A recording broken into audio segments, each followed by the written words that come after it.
MDA चा kitchen king मसाला kitchen मध्ये असला तर आपण काहीही बनवू शकतो। वांग्याचं भरीत, आलू गोबी, भेंडी मसाला आणि भरपूर काही।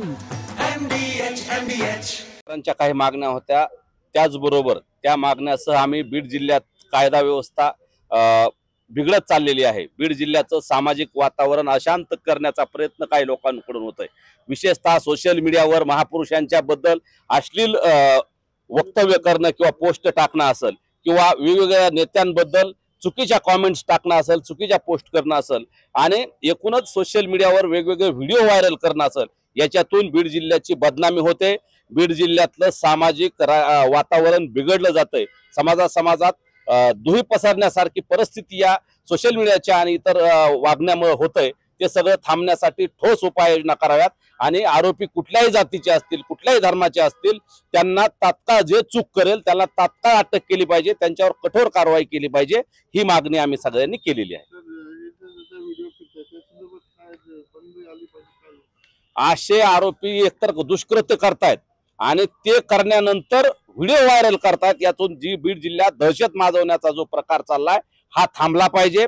असे व्हिडिओ कुणीही व्हायरल करू नयेत आणि जे कुणी असे व्हिडिओ व्हायरल करेल त्यांच्यावर कठोर कारवाई केली पाहिजे आणि एकूणच गुन्हे जर चुकीच्या पद्धतीने कोणी करत असेल तर त्या गुन्हेगारांना कडक शासन केलं पाहिजे, ही आमची मागणी आहे।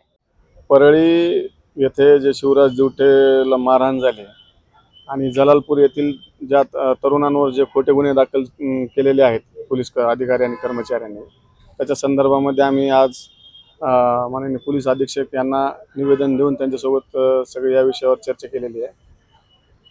परळीमध्ये शिवराज दिवटेला मारहाण केलेले जे अजून आरोपी आहेत, बाकी जे मोकाट तिथे फिरत आहेत, त्यांना त्या ठिकाणी अजून पकडलेलं नाही आहे।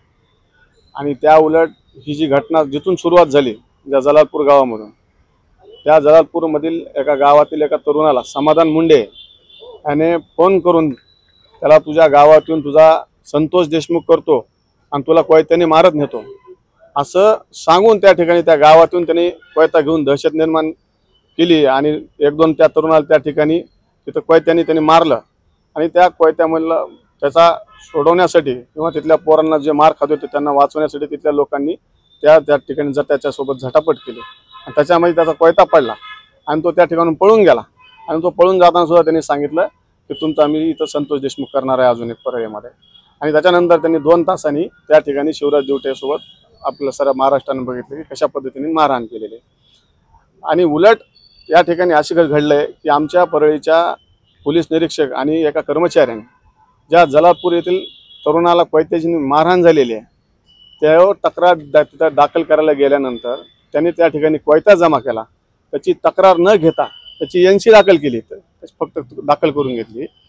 आणि त्या उलट त्या मुलांवर एका कर्मचाऱ्याने त्या ठिकाणी त्या समाधान मुंडेच्या आईला बोलवून घेऊन त्यांच्या विरोधात त्या ठिकाणी जुना 307 आणि आजचा 109 प्रमाणे त्या ठिकाणी गंभीर दुखापत केली अशी त्या ठिकाणी त्याच्या विरोधात तक्रार केली।